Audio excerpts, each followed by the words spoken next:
When you think about why someone joins the military, what comes to mind? Service, patriotism, maybe a bit of adventure. But for a huge number of recruits, the most powerful promise they're offered isn't a weapons system at all. It's a college degree. So today, let's really dive into this fascinating link between education and enlistment.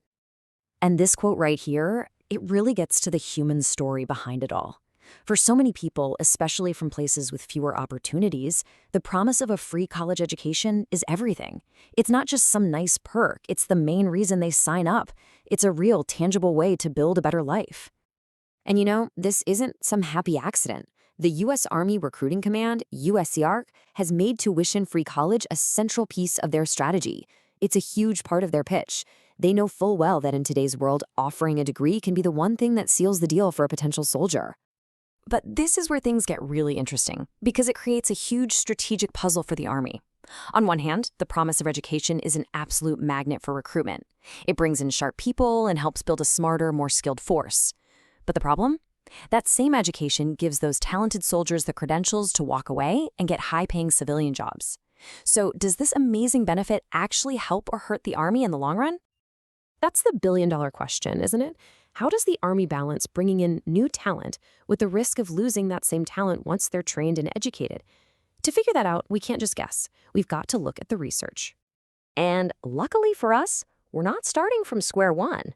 An expert has pored over this exact problem, analyzing just how much of an impact things like distance learning have on the modern military force.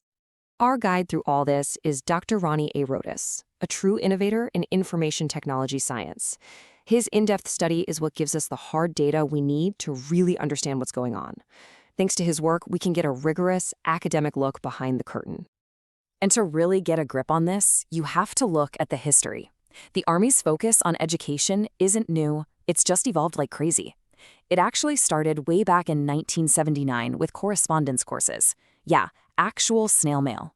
Then came the game changer in 2001 with eArmyU, which was this huge leap into online learning. And of course, as technology kept advancing, so did the Army's approach, all leading up to the massive digital shift we all saw in 2020. Okay, enough with the setup. Let's get to the good stuff, the evidence. We're about to look at the key findings from Dr. Rodas's pilot study to see what the numbers actually say about this whole recruitment and retention puzzle. And wow, right away, the data throws us a major curveball. Just look at these numbers. We see a strong positive link with recruitment, sure, but an even stronger impact on retention. That's right, keeping soldiers in the service. That is completely the opposite of what you might expect. So think about that for a second. Instead of being an exit ramp that helps soldiers leave, this technology-based education is actually working more like an anchor. The very thing that could empower them to get out is, in reality, encouraging them to stay. So the big question is, why? Well, this next slide starts to connect the dots in a big way. The study found that these education programs directly fuel career advancement and professional development within the Army. Soldiers are actively using these degrees to get promoted and to take on bigger jobs. In other words, the degree isn't just a ticket out, it's a ladder up.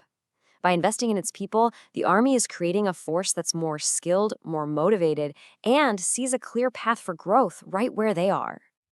And we're not just talking about a single promotion here. The impact on a soldier's life is, well, it's huge.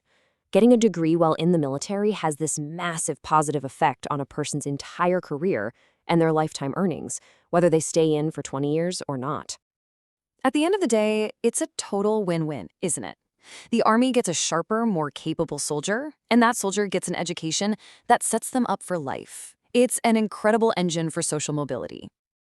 So let's circle back to that big question we started with. Now that we have all this information, is education an anchor or an exit ramp? Well, the data seems to say it's a little of both, but it's clearly far more of an anchor than anyone might have feared.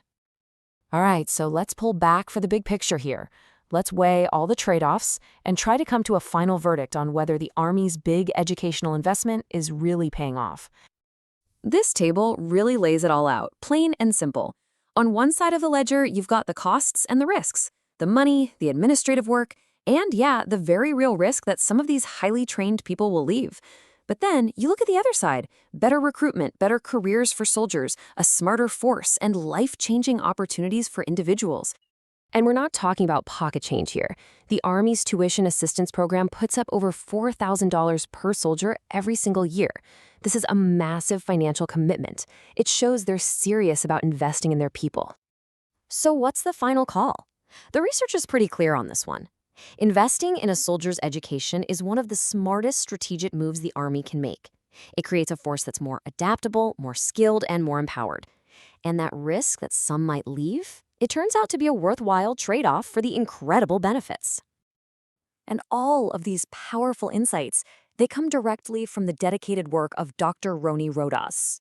It's his specific focus on that intersection of technology and human interaction that really allowed for such a clear-eyed analysis of this critical military strategy. Which leaves us with one last fascinating question to think about. In a world where technology and knowledge are more critical than ever, what's next for the soldier scholar? How is this relationship going to keep evolving and shaping the military of tomorrow? That's a question worth pondering.